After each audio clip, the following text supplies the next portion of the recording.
At my cousin's celebration, they told me to smile for a family photo, but I wasn't even in the frame. I hadn't been in years. Then the muted TV behind the bar lit up breaking news. The Pentagon had just confirmed the youngest general in U.S. history. And it was me. My name, my face, my story they'd buried. Every fork froze. My father spilled his wine. My sister's smile cracked mid-toast. This is not just about revenge. It's about what happens when truth survives everything designed to erase it. If you've ever been invisible to the people who should have clapped for you first, stay with me. This story was written for you. The champagne had just been poured. Across the long linen-covered banquet table, glasses clinked with a hollow kind of joy. My father stood first, raising his flute, his voice echoing through the polished oak dining hall my uncle had rented for the occasion. To family, he said, beaming, and to those who make us proud. Everyone turned to Savannah, my cousin, her new government badge pinned to her blazer like a medal of honor, her hair perfectly set, her smile rehearsed. She'd just been accepted into a defense analyst position at the Pentagon, not even in yet, but already the room looked at her like she was carrying the nation's secrets in her purse. Cameras flashed. Her mother dabbed tears. Her boyfriend, some guy from an Ivy school who called everyone sir, too often squeezed her hand like he'd won the lottery. And me, I was sitting at the far end of the table, alone, unnoticed. Someone behind me, Aunt Carol, maybe leaned in and whispered, "Don't slouch, sweetheart. You'll ruin the photo." I wasn't in the photo. I hadn't been in years. I adjusted my posture anyway. Old habits. The toasts rolled on. Savannah's intelligence. Her drive. Her future. How she was carrying the family torch into the heart of national security. I sipped from my water glass lukewarm and ignored. My mother hadn't made eye contact with me all evening. My father, ever the life of the party, had earlier made some crack about how one of his daughters played soldier and disappeared. It earned him a few chuckles. They used to say I was the strong one. Now they acted like I'd retired early from a job they never believed I had. The sound system shifted to soft instrumental jazz. I watched the condensation slide down my glass, timing the drops. At one point, Savannah stood for an impromptu speech, charming and polished. She thanked her mentors, her parents, even her college roommate, for believing in her vision of service. She did not mention me. Not that she should have. I wasn't on any invite list, technically. I'd shown up because Aunt Carol sent a message out of guilt. I hadn't seen most of them in nearly a decade. And honestly, they seemed fine with that. Then it happened. Behind the bar, the flat-screen TV had been muted all evening, showing slow sports highlights looping in silence. Now it flashed red. Breaking news. The bartender reached for the remote and turned up the volume halfway, just as the segment switched. Pentagon confirms identity of covert strategist behind international hostage recovery, the anchor said, sharp and clear. Previously unnamed due to the classified nature of her operations, the Department of Defense now acknowledges Captain Rowan Hale as the leading mind behind Operation Echo Recovery, credited with saving 21 lives across 3 Allied territories. Forks froze. Chairs stopped creaking. Even the background jazz seemed to hesitate. And then my face. On screen, not smiling, not posed, in full fatigues, rank clear. Campaign ribbons gleaming. A photo I'd almost forgotten existed snapped after the debrief of the operation they said would never be spoken of again. The scroll beneath the anchor read, Captain Rowan Hale, youngest strategic commander ever acknowledged by Department of Defense. No one said a word, not even Savannah. Her smile, bright and breathless moments ago, didn't have time to fade, it shattered. My father's hand trembled, wine spilling onto the pristine white cloth in front of him. My mother blinked as if seeing something through fog, then looked away. And me, I didn't flinch. I didn't speak. I just sat there still as stone, watching the screen like I was watching a stranger. Because they hadn't clapped for me when I needed it. They hadn't asked where I went. They hadn't even remembered how. The last time I came back to Missouri was 9 years ago. And if it hadn't been for Aunt Liz practically guilting me into it, I wouldn't have come then either. It was a backyard barbecue classic Midwest. Dylan, my cousin, had just been awarded a full ride to West Point, and the family acted like he'd already won a Medal of Honor. Tents stretched over the field behind Uncle Dean's barn, red checkered tablecloths flapping in the breeze, the smell of overcooked ribs mixing with citronella and overcompensation. I showed up in jeans and a plain black shirt, hair pulled back, no uniform, no rank, no evidence of who I was or what I'd done. I didn't come to make a statement. I came to blend in, to observe, not be observed. But camouflage doesn't work in families. As soon as I stepped through the gate, I felt the shift. The way conversations dipped, then redirected like I wasn't there. Like I was a ghost who had wandered in by mistake. "Well, look what the wind dragged in," someone muttered, mouthful of potato salad. "Still driving trucks for the army?" another voice chimed. "Or have they finally let you go? I thought she dropped out of school to play GI." "Jane," someone laughed behind a red Solo cup. I smiled without showing teeth. Let it roll off like I'd been trained to do. They didn't know. They didn't want to know. They didn't know I'd spent the last 4 years under Black Ops clearance, name redacted from every system. Didn't know I'd designed the tactical blueprint for a hostage recovery operation so sensitive that even our allies only heard whispers about it.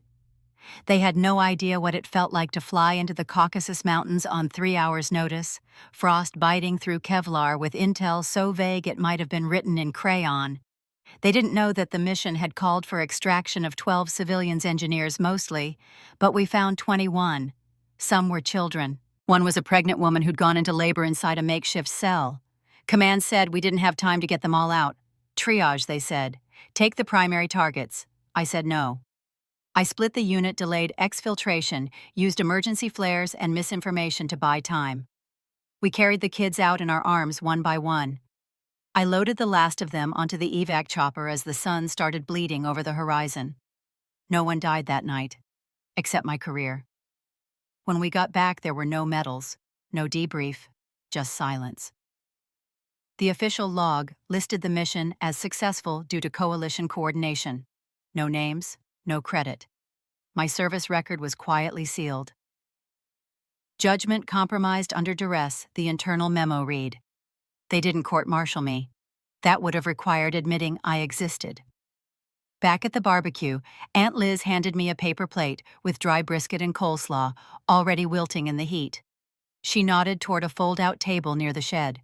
"That's where you can sit," she said, like she was doing me a favor. I sat, alone again. Plastic chair squeaking under the uneven weight of everything unsaid. Up front, under the big tent, the family was all clinking crystal glasses and dabbing sweat from their brows like they were at a royal function. Dylan stood near the microphone, a West Point blazer slung over one shoulder like a cape. "I've always believed in service," he said, eyes shining with just the right amount of performative sincerity. "Some folks in our family tried it, but I want to do more. Make a real difference." He didn't look at me. Not directly. But the pause before some folks was deliberate, a blade disguised as a compliment. The crowd erupted with applause. Someone whooped. Someone else yelled, "That's our future senator." I kept eating my cold food plastic fork, scraping the paper plate. A little boy, Dylan's son, I think, wandered over. Maybe 5 or 6. Curious eyes. "Are you not working?" he asked, innocent. I smiled like I used to in foreign interviews when the wrong question could get you killed. "I'm working," I said softly, "just not where people can see." Later, while helping clear tables, I ducked into the house for a glass of water. In the living room, I stopped cold. There had been a photo once of me. First year at Fort Bragg. Clean uniform, bright eyes, pride I hadn't yet learned to be careful with. It used to sit in the center of the family's display cabinet. Gone now. In its place, Dylan in full dress smiling at his West Point induction. New frame. Prime location. I turned to my mother, who was wiping down the nearby counter. "Where's my picture?" She didn't look at me. "Oh, it got dusty. Thought I'd put it away." "Where?" She paused. Somewhere, like me." I was rinsing out a chipped mug when I heard his voice. Clear, measured, familiar in that painfully practiced way. I turned toward the television, the morning news casting its usual light across the room, just in time to see Dylan's face fill the screen. He sat tall on one of those sleek studio couches, his new military coat too stiff across the shoulders, like he hadn't worn it long enough to earn the creases. The host leaned in, eyes full of reverence. "Tell us again, Captain Rowe. What made you move forward that night knowing the mission wasn't authorized?" And then he told my story, word for word. "We were stationed near the southern ridge of the Caucasus Mountains," he said. "There was chatter. Local engineers taken hostage. The intel was unclear, no backup in sight. But I had to make a call. I split the unit, took a risk, and we got everyone out." I stopped breathing. The way he said it, it wasn't just the summary. It wasn't a recycled rumor. He knew everything. The number of hostages, the elevation, the split unit maneuver, the flare decoy. Details only someone on the ground could know, or someone who had access to the original classified reports. The audience applauded like they had any idea what it meant, like they could possibly understand what it took to carry those children to reroute an evac team to disobey orders, because the only alternative was choosing who lived and who died. He didn't flinch. He didn't sweat. He looked right into the camera and took a story carved from my bones and wore it like a medal. I stood frozen, palms gripping the kitchen counter, until my knuckles went white. The coffee in my mug had gone cold, but I didn't move. Then I picked up the phone. "Did you see the show this morning?" I asked, skipping the hello. There was a long pause before my mother answered. "I did," she said carefully. "Dylan's been doing so well lately. He made the whole thing up." I said, my voice low too even. "He's never seen combat. He's never even crossed a national border in uniform." Another pause, this one colder. "You never told us what you really did, Rowan," she said finally. "People can only be proud of what they understand." I closed my eyes. There it was again. The excuse draped in softness, like I had hidden the truth instead of being denied the space to share it. "I tried," I whispered. "You all just didn't want to hear it." She didn't respond. I ended the call before the silence could stretch any further. Later that night, my secure line buzzed. Only a handful of people had that number. I answered without thinking. Rowan came the clipped, precise voice of Lieutenant Colonel Amanda Lake. "You need to hear this before it gets worse." "I'm listening." "There's chatter," she said. "Political channels. Something stirring about your refusal to comply with General Racine's drone directive back in 2018. Word is he hasn't forgotten." My stomach turned. I hadn't heard that name in years. "You think this is connected to Dylan?" "I don't think this is about family ego anymore," she said. "I think someone's using him, and your silence is the weapon." I sank into the chair, thoughts circling too fast to grab. The drone directive. The night I filed an internal report that vanished into bureaucratic oblivion. I'd refused to manipulate surveillance data for political leverage, and just like that, I'd been marked. Now somehow Dylan was suddenly parroting my classified missions on daytime television. "This isn't just about credit," I said slowly. "Someone's feeding him." "Exactly," Amanda said. "And it's someone with access to logs only cleared at level 6 and above. Dylan doesn't have that clearance. Not even close." A pit opened in my chest. Whoever it was, they weren't just repackaging my past. They were rewriting it, giving it to someone easier to control, someone safe, someone who hadn't spent years learning when to disobey and why that mattered. I turned the volume back up on the interview. "Not about being a hero," Dylan said, shaking his head modestly. "It was about making the right call no matter the risk." He even had the gall to pause, to let the weight of it settle. The crowd gave him a standing ovation. I stared at the screen, my image flickering in the reflection behind his. I remembered every second of that night. The bitter wind, the metallic stench of blood and cold and fear, the scream of the evac rotor, the moment I radioed back, knowing it might be the last transmission I'd ever send. And now, it was his headline. I didn't feel angry. I felt violated. They'd stolen my past not to honor it, but to control it, to sterilize it. They couldn't bury me entirely, so they handed my truth to someone who wouldn't cause problems, someone who wouldn't raise questions. I stood in the dark of my apartment, the TV now silent, the glow still dancing across Dylan's smiling face. Then I opened my laptop. Because this wasn't just stolen valor, it was orchestration, and I was going to find out who'd written the script. The breach wasn't loud. No headlines, no classified leak panic on the news. Just a single cold email from the Department of Defense.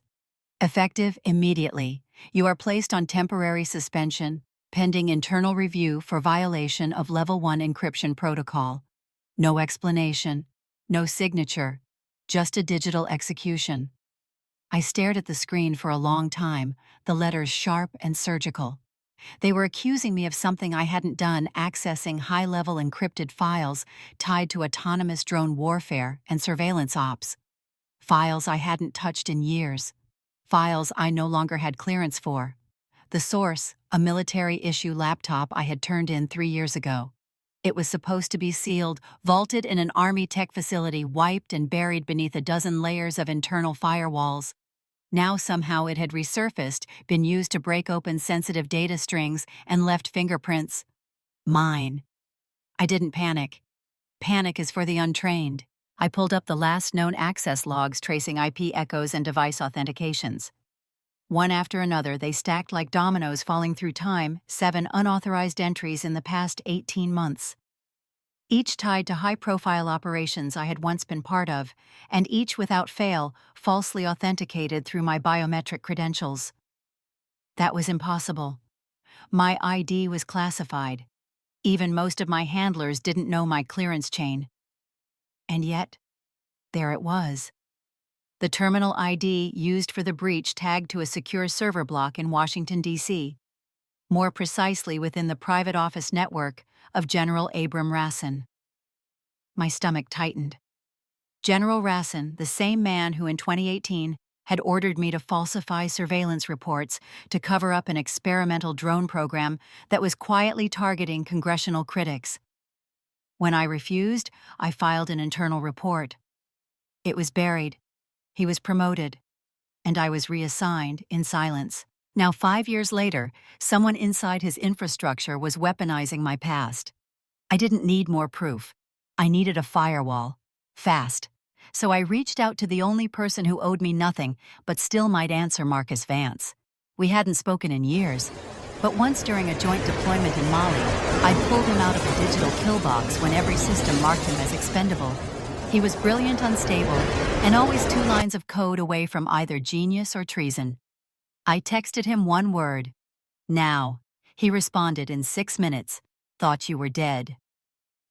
Where do we start? We met in the back room of an old library he sometimes squatted in, using their dusty servers like a digital bunker.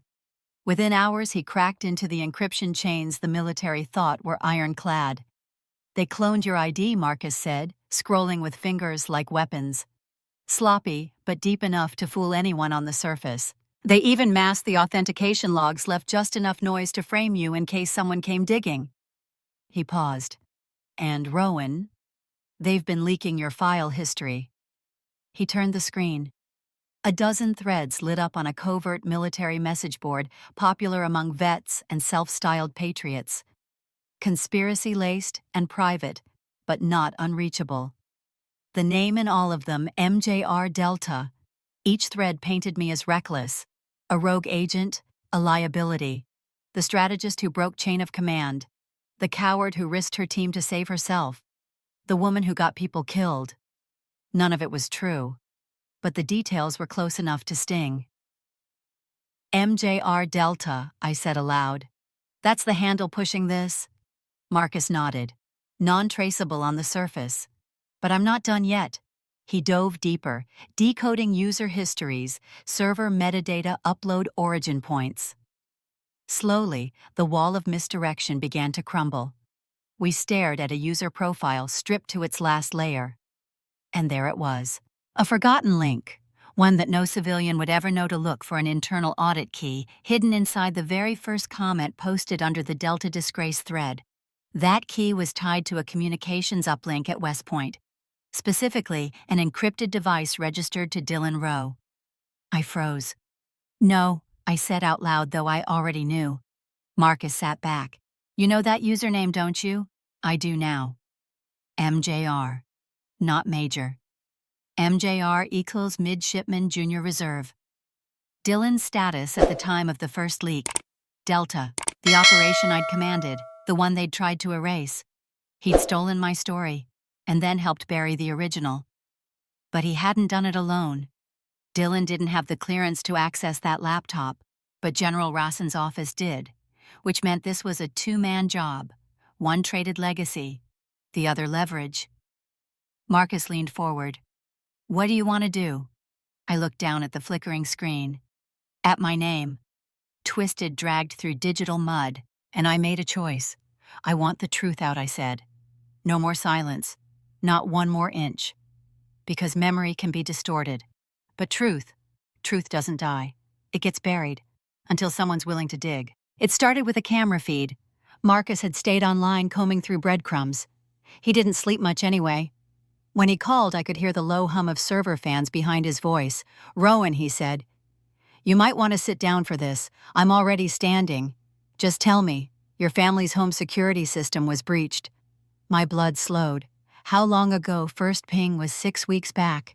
The intruder got access to their indoor motion sensors, routine logs, even external cams. Watched every movement from sunrise to bedtime. Someone studied your parents like a target package. I stared at the corner of my apartment where a worn photo of my mother sat tucked behind a stack of classified notes. She always said she hated cameras.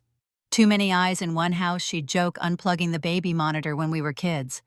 Now someone had turned her home into a fishbowl and watched. For weeks.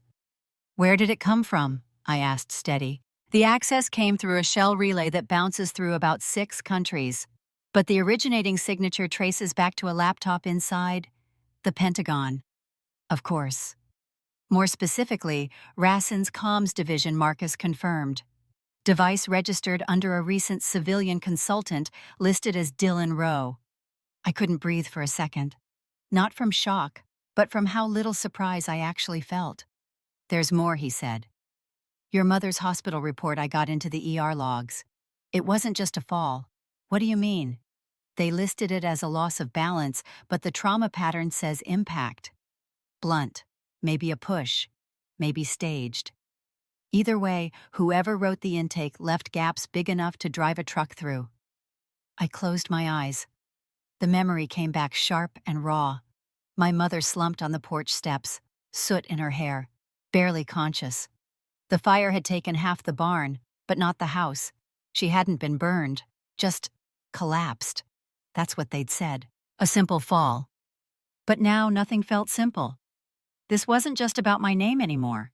Someone had crossed the line from erasing my career to putting hands or threats on my blood. "This is a message," I said. Marcus's voice lowered. "Yeah. They're not trying to just silence you, Rowan. They're trying to scare you quiet." I hung up and drove to the hospital that night. The halls smelled like antiseptic and old paint. My mother was sedated in a private room. Her heart monitor beeped slowly like a metronome, counting down everything we never said to each other. She didn't wake. But I sat with her anyway, long enough to remember the way her hands used to braid my hair tight before grade school, how she folded letters from my deployments, even though she never sent one back. Out in the waiting room, I found him. Dylan, seated alone, hunched over a vending machine coffee. His hair was too neat. His uniform was gone. Just a pale button-up and the guilt of someone who expected to be seen. "You knew," I said. He looked up fast like I'd struck him. What are you talking about?" "The breach," I said. "The security logs, the data trail. Your login gave away the access point that tracked our family's location. You handed it over." His eyes widened, not in denial, but in fear.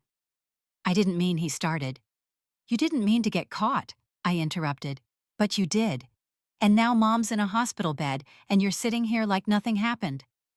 He didn't speak, just stared down into the cheap coffee like maybe it could offer a way out. "I looked up your program entry," I said.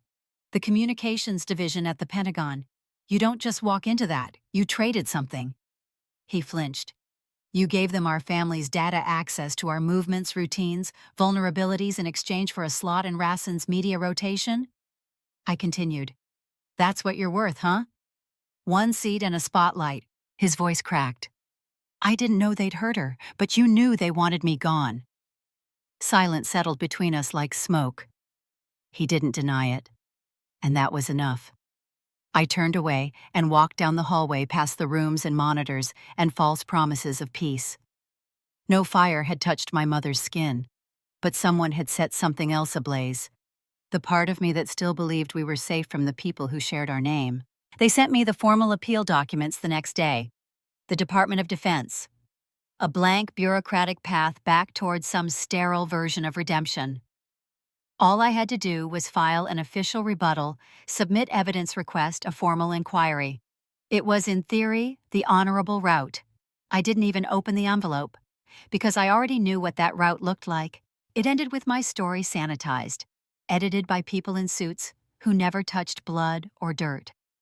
It ended with the truth bartered into footnotes, reviewed behind closed doors, buried again. No.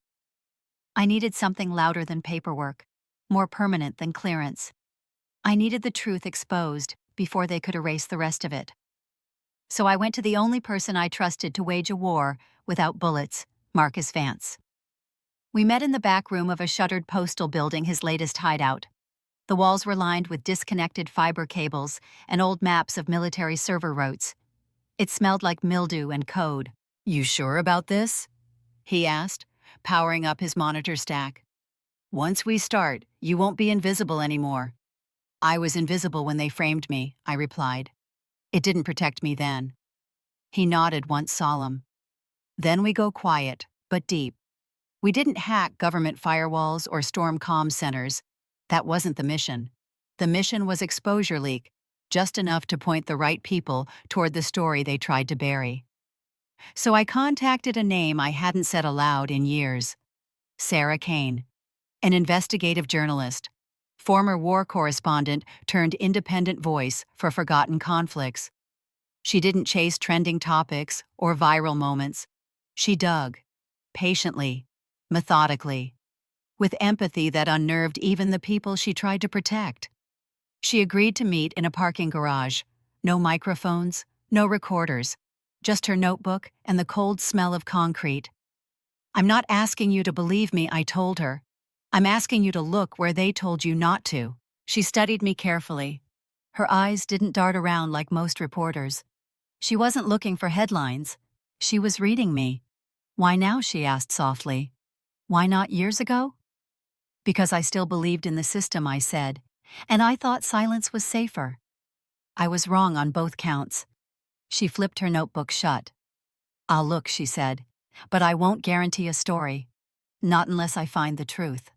That's all I want." It took her 4 days. On the 5th morning she called me. "I found someone," she said. "You're going to want to hear this." His name was Jason Kane.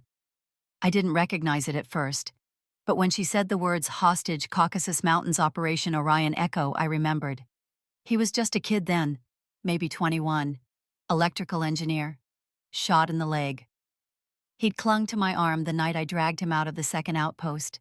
His face had been half covered in ash blood crusted over one eye. We'd exchanged no words, but he'd looked at me like he still wanted to live. Sarah patched him into a private call. "I don't know what happened after," Jason said quietly. "They told us a coalition unit got us out. But I remember her. She was the one who lifted me. She got us to the evac point." "You're sure?" Sarah asked. "I couldn't walk," he said. "She carried me on her back, bled through her jacket. Her badge read, Hale. I never forgot that name." Silence. Even after all these years, I hadn't expected it to matter. But it did. Jason wasn't a general. He wasn't a politician. He wasn't a soldier. He was truth, undeniable, unfiltered. And he had nothing to gain. Sarah called back 2 hours later. "I've cross-referenced everything he said," she told me. "Medical reports, debrief summaries, private evac logs. They don't name you, but they line up. You were there. And you didn't just follow orders. You saved them." I didn't answer at first. I just sat on the floor of the library, surrounded by tangled cords and dust, staring at the laptop screen like it was a window back into that night. The sound of rotor blades, the stench of cold metal. The kid on my back saying nothing but holding on like life still had a debt to pay. Sarah's voice returned calm but firm. "I'm going to tell this story," she said. "But I'm not doing it for you. I'm doing it because they've silenced too many others, and you're one of the few who can still speak." I nodded slowly, even though she couldn't see me. "Then let's tell it." The night before this segment was set to air, the silence in my apartment felt deeper than usual. No ambient traffic, no creaking walls, just the quiet hum of Marcus's terminal and the distant sound of the wind outside. A stillness that always comes before something breaks. I was staring at Sarah's final fact-check email, everything ready to go. Verified sources, cross-referenced logs, survivor testimony. My name attached not to scandal, but to truth. Then my secure line buzzed. The message wasn't signed. No ID, no encryption. Just a link. I didn't click it, not immediately. I rerouted it through 3 scrubbing servers, air-gapped it, and ran a containment scan. When I finally opened it, the screen filled with static. Then a video. My father, tied to a chair in a warehouse, head covered in a black canvas sack. His shoulders slumped, feet bound. A single light swung overhead, casting sharp shadows across the cement floor. A voice followed, modulated, distorted. "If the broadcast airs, he dies." It was that simple. No list of demands, no opportunity to negotiate. Just an ultimatum. Below the video, a symbol appeared, a jagged circuit enclosed in a black sun. I'd seen it before on dark forums, buried in deep net reports, attached to surveillance alerts, flagged as low credibility. But it wasn't low anymore. They called themselves the Digital Independence Legion, a rogue cyber militia. Not a nation, not an army, something newer, more agile, and far more dangerous. They didn't want to take land. They wanted to dismantle the idea of democratic oversight altogether by seizing the one thing more powerful than any ballot or bullet control of decision-making intelligence. I called Marcus immediately. "They made a move," I said. "My father's gone. Where warehouse, cement, single bulb, somewhere industrial but isolated." He was already typing. Okay. I'll scrape city grids and match the shadows. But that's not the only thing I found." He hit a key. Another file opened on my screen. "Remember Adaptive Strike," he said. "The original build you worked on." My throat closed. "Of course I do." "Well, it's back. But not in the vault where it was supposed to rot. Someone's reactivated it, and it's been rewritten." He zoomed in on the code interface. "There's still a developer tag in the command stream." He highlighted it. "Creator LTNJ Hale. Tactical lead authorization, my name. Buried in the foundation of a weapon I thought I'd left behind. But I didn't build it like this," I said. "It was never meant to be autonomous. The human check-in layer was the entire point, target validation, moral oversight. Without that, it's just execution code." Marcus turned grim. "They stripped that layer. Someone's preparing it for black market deployment. And the Legion? They've already synced it to 3 satellite pathways." I sat down. Hard. I thought the worst thing that could happen was being forgotten. Turns out, it was being remembered for the wrong reasons. My legacy, what little of it had survived, was now the spine of an AI that could launch strikes without a single human approval. And they were using my father as a message. Stay quiet, or watch us weaponize everything you built. Then the second message came. Same sender. This time, no video. Just a name. Elena Vara. I hadn't spoken it in nearly a decade. She and I had trained together, mission analysts in the same strike division. Always one step behind me in ranking, but never in drive. She wasn't the type to seek command. She didn't crave recognition. She craved control. Elena knew the way systems worked, how praise was political, how truth got edited out. She used to say, "I don't want to be the face. I want to be the hand that moves the face." Now she'd become the fist behind a digital insurgency. And she'd done it by hijacking my life's work. The third and final file came in just after midnight. Encrypted coordinates, a live stream access point, a static preview image. And standing in the center of the frame behind my father face, shadowed, but voice clear, was Elena herself. "You taught them how to think ethically," she said. "I taught them how to win." Then she smiled, and the screen went black. I didn't go to the Pentagon. I didn't call any press conferences or step into the polished halls of power. The morning after the last video, after Elena Vara showed her face and signed her declaration of war, I met Marcus on a cold rooftop in Warsaw, where the frost clung to our boots and the sunrise came late. No words, just a nod. We were done with reacting. It was time to respond. The Legion had satellites, algorithms, code stitched together from stolen frameworks and warped into something weaponized. But what they didn't have, what they couldn't steal, was how I thought. My original design for Adaptive Strike had a buried substructure, a kind of fail-safe logic that never made it into documentation. A system so embedded in human ethics that it required moral variance to proceed. They had stripped it, but they hadn't removed the signature pathways. That was our thread. Marcus initiated the breach. I fed him the ghost code. Together we created a digital pressure wave, a cascade of corrupted feedback loops designed not to destroy, but to undo. Like overloading a nervous system with false emotion until it short-circuits itself. Within 90 minutes, the first strike queue froze. Within 2 hours, the command and response chain stuttered. By the third hour, Legion's satellite uplinks began to desync. And then it all collapsed. We didn't need to fire a shot. The AI imploded itself. Elena Vara didn't run. She tried to reset it manually. That's where Interpol caught her standing in the skeleton of her control room, shouting at servers that no longer listened. She was detained in Geneva by a joint task force. Her hands were bound. Her voice, for the first time in years, recorded in full fidelity. "I was always second," she hissed. "Rowan Hale didn't deserve what she built. But the cameras weren't on me. And I didn't need them to be." Dylan wasn't arrested, but he was brought in for questioning. The audit trail from his device to Rassen's office made its way to the Congressional Oversight Board. Leaks were unsealed. The story cracked open in slow, quiet waves. Breach of ethical protocol. Dereliction of digital responsibility. He was dishonorably discharged. Rank stripped. Access revoked. The media that once paraded him went silent overnight. The Pentagon sent me an envelope. Inside was a formal offer to reinstate my rank, this time with a promotion.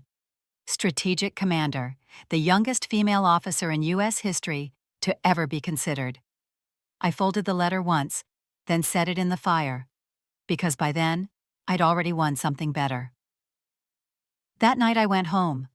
Not to the apartment, not to the outposts or the field bases, to Missouri, the real home. My mother was recovering. She still walked with a cane, and her hair had gone grayer since the last time I saw her conscious, but her eyes were steady. We sat in silence for a long while on the back porch, watching the wind bend the tall grass, listening to a world that had no idea what almost happened. Then I remembered. The voicemail. I'd missed it buried under the flurry of alerts the night she was hospitalized. I played it alone. Her voice was soft, worn. "Rowan. I know I was never good with the right words, but I saw it, all of it. I saw what they did to you. I didn't say anything because I thought silence would keep you safe. But if you need me now, if you need me to speak, I will. I'll tell them what you did. I'll stand." I pressed my phone to my chest. That message wasn't for the court. It wasn't for the press. It was for me. For the girl who grew up thinking that being invisible was the safest way to belong. Now I knew better. I didn't need a spotlight. I needed witnesses, people who knew what had been built, and who I had refused to become. The building wasn't much, just red brick walls, sun-washed windows, and a plaque outside that read, "The Hale Institute for Strategic Ethics." It stood on old Missouri soil acres once owned by my grandfather. The cornfield had been cleared, the barns repurposed. Now it was a place where young officers came not to learn how to command, but to learn why they should. We didn't talk about rank much here. We talked about restraint, about the gray between duty and obedience, about what it meant to make decisions with lives hanging in the margins. We taught AI literacy, not just how to build or deploy it, but how to question it, challenge it, refuse it when it failed the human test. Our curriculum didn't shy away from classified scenarios. In fact, we used them scrubbed, redacted, anonymized, but raw. Not to sensationalize, but to show the cost of silence. Our motto was simple truth without ethics is just power pretending to be wisdom. I didn't wear a uniform anymore. Not since the day I turned down the Pentagon's offer. I wore a gray suit and worn boots and kept my hair tied back just like I did in the field. My voice was calm, my steps, even my posture still impossibly straight. I didn't need medals to command a room. My students didn't salute, they listened. And that was more than enough. Each semester I started with one question written on the board. What would you refuse to do no matter who ordered it? And at the end of the course I always left them with one answer. That morning I stood before them again. The lecture hall was filled, cadets from Annapolis, junior analysts from NATO, even 2 quiet observers from NGOs working on conflict AI governance. And at the back of the room, hands folded neatly in her lap, was my mother. She had made the journey from her hospital bed to this moment. She hadn't said much when she arrived, just placed her hand over mine and whispered, "I see you now, all of you." That was all I ever needed. I cleared my throat and stepped up to the board. I looked at these young minds, restless, principled, still unsure where idealism ends and compromise begins. And I said, command isn't about control. It's about conscience. You'll be told that the data speaks, that the code is neutral, that the mission justifies the means. And in those moments you must remember something: systems can't teach you who you are when no one is watching. The room was silent. No one took notes. They just listened. And then in slow, deliberate strokes, I wrote the final line on the board. You don't need applause to matter. Just live true. I didn't turn to look at their reaction. I didn't need to. Because I wasn't here to be celebrated. I was here to plant something quieter than pride, stronger than reputation, deeper than rank. After the lecture, I stood alone in the hallway, watching the light shift across the floor. The voices inside the classroom rose gently, curious, engaged, awake. I reached into my coat pocket and pulled out the one thing I still carried. Not a badge, not a medal. Just a burned fragment of my original code, now etched into a smooth piece of glass. The ethical override module, the one they'd removed, the one that had collapsed their entire operation when reintroduced.